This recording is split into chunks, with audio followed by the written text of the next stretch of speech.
G'day mates, if you're in Australia, as this video blog is focused tonight towards the world of Australian politics. I am Chris Williams, I blog from Wales in the United Kingdom on a daily basis. In this video I'm going to be talking about Australian politics. I don't know much about Australian politics, but on the run-up to the general election which Julia Gillard has called a few weeks into her tenure as Prime Minister following the overthrowing of Kevin Rudd, I have been doing some research and quite interested, since I'm going to be talking about that and what I understand to be the current state of the election campaign.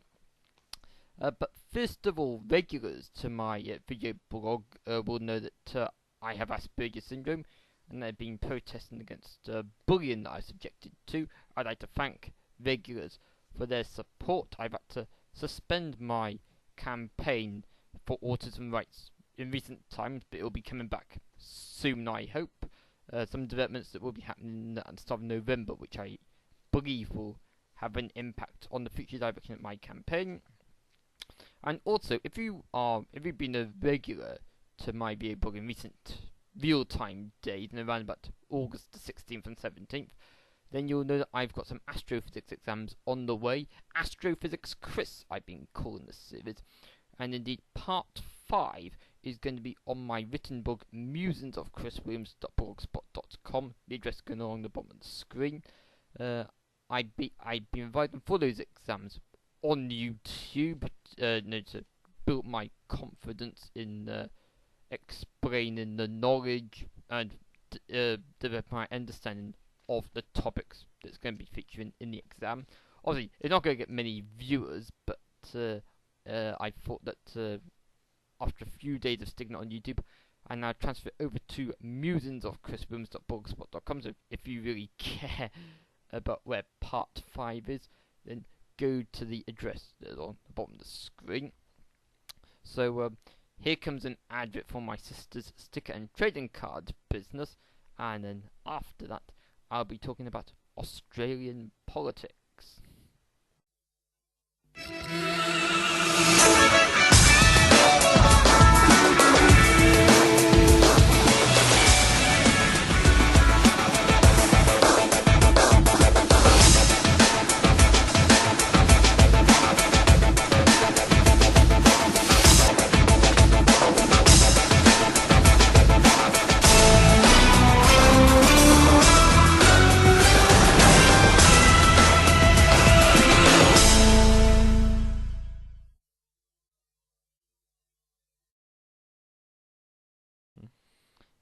Right, so I was fascinated to learn that I've known for a while that the Australian Liberal Party has been was in for a very long time under John Howard, but I was fascinated to discover that after he lost his seat and resigned as the party leader, there was a battle between 3 members of the party to become the new leader. And as you'll know if you're Australian, they were Brendan Nelson, Malcolm Turnbull and Tony Abbott. Brendan Nelson had it briefly. He was then challenged by Malcolm Turnbull, and Malcolm Turnbull got in. And then there were loads of resignations, I understand it, and Malcolm Turnbull was then challenged for the leadership. And like Brendan Nelson, he's like, oh no, I'm not going to resign, that sort of thing. And he was then overthrown in the leadership contest, similar to how Ian Duncan Smith was overthrown as Conservative leader here in the United Kingdom back in 2003. But interesting that you started off when John Howard went, you had these 3 people saying, oh yes, I'd like to stand to be the leader, and they've all taken it to be the leader, and I know that under Brendan Nelson and Malcolm Turnbull, the Australian Liberal Party was lagging in the polls. But now that Kevin Rudd has been thrown out after 2 years, he's been knifed by Welsh-born Julia Gillard, born and brought up apparently in Barry, which is just a 20-minute bus ride from where I'm recording this video blog. She knifed Kevin Rudd in the back, and she called the election early to try and get a mandate on the goodwill that would be available for the new incoming Prime Minister, the first woman Prime Minister Australia has had. But now it's all going Pete Tong, as people say, United Kingdom. I understand that the latest opinion poll showed that the Liberals are just 1% behind the Labour. I noticed today that Labour are sort of clutching at straws, saying that in opposition to Mr Abbott's monarchist beliefs, Julia Gillard has said that if Queen Elizabeth II were to die right now, then Australia would become a republic. I'm sure it's more complicated than that. There's bound to be a vote or something, but she's saying anything to get last-minute votes. To be honest, I'm a monarchist myself, and I'm a conservative as well. Not a liberal conservative, but a conservative nonetheless. And I must say, sorry, Miss Gillard, I know you were born in Wales like me, but my support, well, I'm not Australian, so it doesn't really matter to me who wins, but I think Tony Abbott, if I was Australian, I would be inclined to vote for his politics. And, of course, as is the case in Britain, the Conservatives, the natural party of government, they spent the most years in office, and they're well known for economic competence. And I think the same is true in Australia. Like, John Howard had 4 successive terms of office. I think that is correct. 4 terms, I believe. More than 10 years in power. I think that equates to, I don't know much about it. I do know that he was in considerably longer than Paul Keating. But it seems that Australia will be better off returning to the natural party of government, which in Australia is their conservative thinking Liberal Party.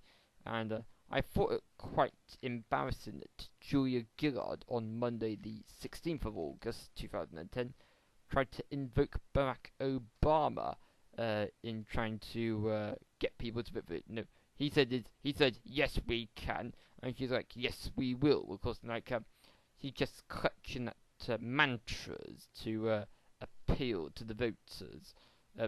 Mr Abbott, of course, making himself a bit silly in his swimming trunks. Knuckle sack. No, what do they call them in Australia? Well, here in Britain we call them swimming trunks.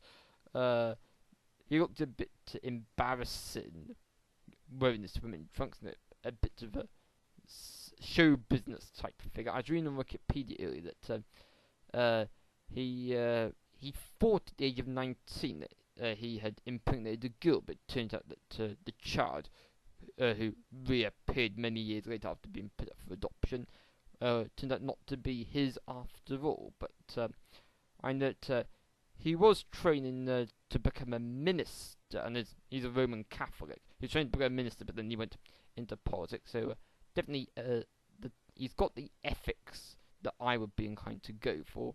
And indeed, I encourage Australians watching this to vote for Mr Abbott's Liberal Party.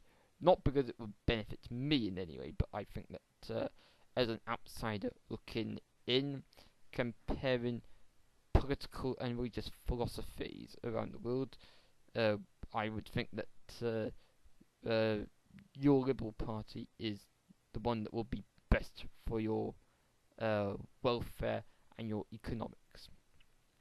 Okay, thanks for joining me for this video blog, and I hope to post another opinion on Australian politics after the election is held on Saturday the, I know it's extrapolate for it, 17th of May, 17, 18, anyway, so Saturday the 21st of August, I believe the election is. I will be posting my opinion on the outcome on YouTube.